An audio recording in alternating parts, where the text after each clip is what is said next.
وداعيا إلى الله بإذنه وسراجا منيرا أما بعد فأعوذ بالله من الشيطان الرجيم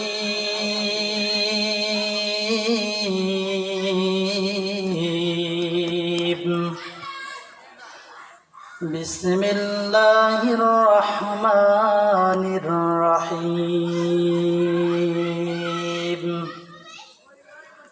وما من دابة في الأرض إلا على الله رزقها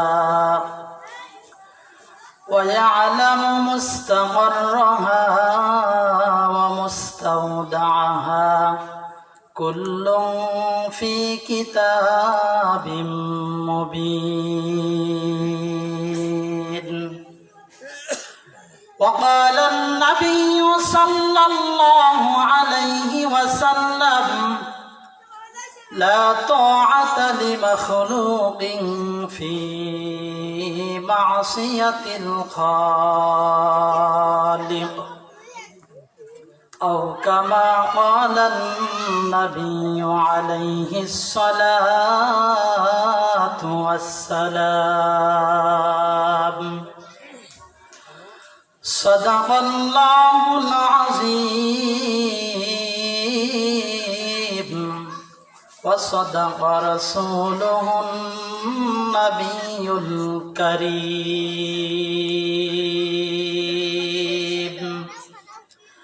ونحن على ذلك من الشاهدين والشاكرين والحمد لله رب العالمين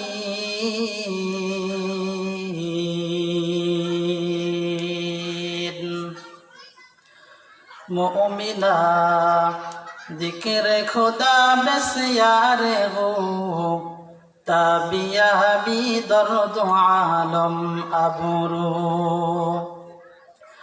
مومنا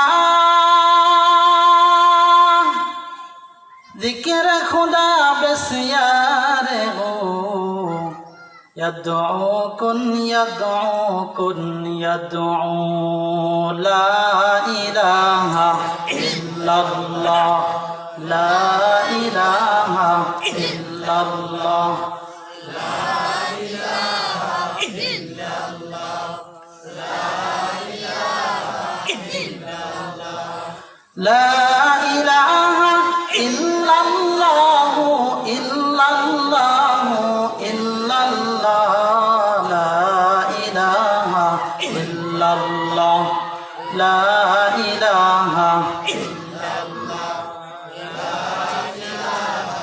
إلا الله لا إله إلا الله محمد رسول الله সকলে বলি সাল্লাল্লাহু আলাইহি ওয়াসাল্লাম। আলহামদুলিল্লাহ, সমস্ত তারিফ সেই মহান রব্বুল আলামিনের, যেই মহান প্রতিপালক আমাকে আপনাকে দিনের মাজলিসে আসা এবং বসার মতো তৌফিক দান করলেন। এজন্য আমরা সেই প্রভুর দরবারে সকলেই তার দেওয়া জবান দিয়ে উচ্চ কণ্ঠে আমরা শুকরিয়া আদায় করি আলহামদুলিল্লাহ। চর্যা জুড়িয়া মাস্টার বাড়ি জামে মসজিদের উন্নয়ন কল্পে এক তাফসির কুরআন মাহফিলের আয়োজন। তো এই তাফসিরের সম্মানিত সভাপতি সাহেব, বিশেষ অতিথি, আমন্ত্রিত অতিথিবৃন্দ এবং সামনে মুরব্বিয়ানে কিরাম, পর্দার আড়ালে অবস্থানরতা মা ও বোনেরা, সকলেই লাখো কোটি দরুদ ও সালাম তার উপরে পেশ করব, যেনাকে সৃষ্টি না করলে আল্লাহ পাক রব্বুল আলামিন পৃথিবীর কোনো কিছুই সৃষ্টি করতেন না। সেই রাসূলের প্রতি আমরা দরুদ ও সালাম পড়ি সাল্লাল্লাহু আলাইহি ওয়াসাল্লাম। শুকরিয়া আল্লাহ পাক রব্বুল আলামিনের এই জন্যই করব যে আল্লাহ পাক রব্বুল আলামিন আমাকে আপনাকে হায়াত দান করছেন, নাকি বলেন? হায়াতের মালিক কে বলেন তো?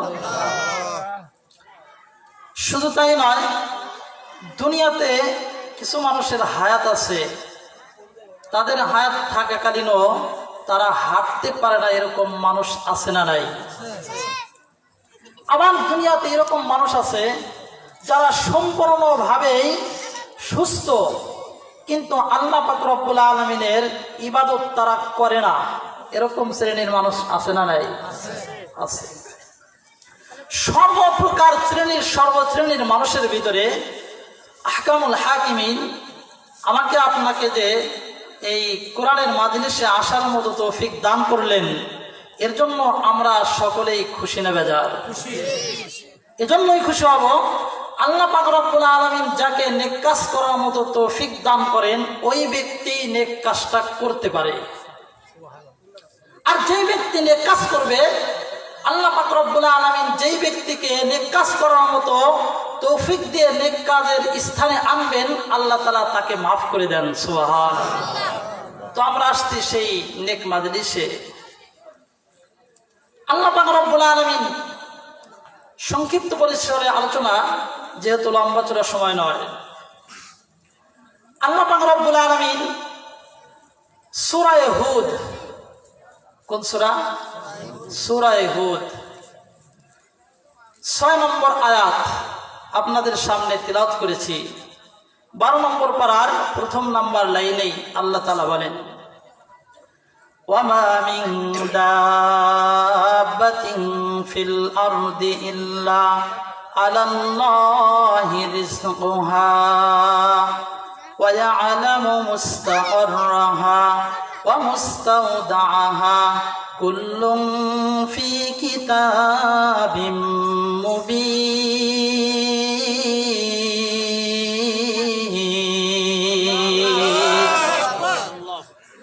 আল্লাহ রাব্বুল আলামিন বলেন, तमाम পৃথিবীর বুকে যা কিছু আমি আল্লাহ পাক রব্বুল আলামিন সৃষ্টি করেছি, মানুষ যা কিছু দেখে আর না দেখে, যতগুলো মাখলুক যারা খানাপিনা করে, তাদের রিজিকের ব্যবস্থা আমি আল্লাহ পাক রব্বুল আলামিন করে দেই। শুধু তাই নয়, বাংলা মুসলমান একজন মানুষ কোন জায়গার ভিতরে কতটুকু সময় অবস্থান করবেন, ওই জায়গার ভিতরে কি খাবার খাবে, পৃথিবীর কেউ জানে না, জানে আমার আল্লাহ। রিজিকের মালিক কি বলেন তো? ইচ্ছা করলে আপনার সামনে খাবার আছে, আপনি খাইতে পারবেন, আপনার হায়াত না থাকলে খাইতে পারবেন না। আমার একজন ব্যক্তি রাস্তাতে যাচ্ছে, ও জানে না যে এখানে আমার খাবার, কিন্তু আল্লাহ পাক রব্বুল আলামিন তার ভাগ্যে এমন ভাবে রাখেন, সে কল্পনাও করতে পারে নাই। এই রিজিকের উসিলায় আল্লাহ তাআলা রিজিক কিভাবে দেন? ইব্রাহিম ইবনে আদহাম রাহমাতুল্লাহ আলাইহি, তার নাম আমরা অনেকেই শুনি। এই ব্যক্তি এক সময় আল্লাহ তাআলার ইবাদত ভুলে দুনিয়ার পিছনে তিনি মত্ত ছিলেন, কিন্তু সে এক সময় এই রিজিকের একটা ঘটনা দেখে তিনি সবকিছু বাদশাহী ছেড়ে আল্লাহ পাক রব্বুল আলামিনের গোলামি করা শুরু করে দেয়। সুবহানাল্লাহ। কিরকম? দুররাতুন নাসিহাম নামক কিতাবে আসছে এই ঘটনাটা, যে ইব্রাহিম ইবনে আদহাম তার একটা অভ্যাস ছিল। সেই অভ্যাসটা হলো, তিনি জঙ্গলে যাইতেন হরিণ শিকার করার জন্য, পাখি শিকার করার জন্য, তার একটা অভ্যাস ছিল। ইব্রাহিম ইবনে আদহাম একদিন যাচ্ছেন হরিণ শিকার করার জন্য।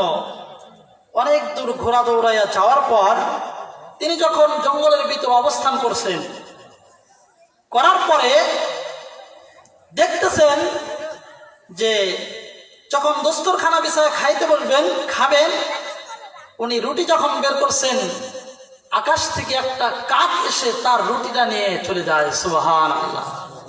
বাদশা মানুষ তো কাকের স্বভাব হলো তিনি নিয়ে ঢালে বসে আগে খাবে, কিন্তু এই কাকটা না খেয়ে পা দিয়ে ধরে তিনি রওনা হলেন অন্যদিকে। ইব্রাহিম ইবনে আদহামের মনের ভিতরে একটা জাগলো, কিরে এই কাকের স্বভাব তো খাওয়া, কিন্তু সে না খেয়ে নিয়ে যায় কেন? ইব্রাহিম ইবনে আদহাম কুড়া দৌড়াইয়া কাকের পিছু নিলেন। কাকের পিছনে পিছনে যখন রওনা হলেন, ইব্রাহিম ইবনে আদহাম দেখেন কাক নিজে না খাইয়া অনেক দূরে চলে গেলেন। অনেক জঙ্গলের ভিতরে যখন চলে যায়, প্রবেশ করে, দেখে ওই কাক খায় না, ওই জঙ্গলের ভিতরে একজন মানুষ হাত বাঁধা পা বাঁধা অবস্থায় শুয়ে আছে। ইব্রাহিম ইবনে আদহাম একটু দাঁড়া রইলেন। দাঁড়া দেখে কাক হাত বাঁধা পা বাঁধা ব্যক্তির নিজের ঠোঁট দ্বারা ছিঁড়ে ছিঁড়ে ওই ব্যক্তির মুখের ভিতরে যায়। আল্লাহু আকবার। ইব্রাহিম ইবনে আদহাম আশ্চর্যান্বিত হয়ে গেলেন, বলেন মালিক রে, কেমনে তুমি একে রিজিক দাও, আমি কেন বাদশাহী পোশাক পরে ঘুরি? একজন হাত বাঁধা পা বাঁধা ব্যক্তিকে যদি তুমি আমার দিনিয়া কাকের মাধ্যমে ওই ব্যক্তির মুখের ভিতরে দিতে পারো, তাহলে আমি তোমার গোলামি করলে তুমি আমার রিজিকের ব্যবস্থাও করতে পারো। ইব্রাহিম ইবনে আদহাম ওই ব্যক্তির কাছে যখন চলে যায়, কাকটা উড়ে সরে যায়। ওই ব্যক্তিকে ডাকতে বলেন, ভাই আপনি এখানে কেন এই অবস্থায় হাত বাঁধা পা বাঁধা অবস্থায় আছেন? বলতেছেন, ভাই আপনাকে আমি চিনি না, তবে একটা কথা বলতে চাই, আহকামুল হাকিমিন আমার মালিক আমার রব আমার সাথে এরকম করে রুটি প্রত্যেক দিনই আমাকে খাওয়ায়। এর কারণ হলো আমার হাত বাঁধা দেখতেছেন, পা বাঁধা দেখতেছেন। আমি যখন ব্যবসা করার জন্য রওনা হই, অনেক কোন দুষ্ট মানুষ আমার ব্যবসার সম্পূর্ণ মালগুলো ছিনিয়ে নিয়ে আমাকে হাত বেঁধে পা বেঁধে এখানে রেখে গেছেন। আজ থেকে 7 দিন হয়ে যায়, আল্লাহ পাক রব্বুল আলামিন এই কাকের মাধ্যমে আমাকে খাবার খাওয়ায়। আল্লাহ পাক রব্বুল আলামিন আমাকে মনে নাই, আমি যখন দোয়া করছি, মালিক রে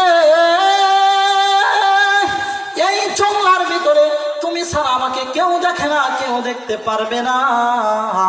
আমি যদি চিৎকার করি কেউ আমাকে খাবার দিবে না, আমি যদি চিৎকার করি আমাকে কেউ হাতের রশিগুলো ছেড়ে দিবে না, পায়ের রশিগুলি খুলে দিবে না গো মালিক আল্লাহ।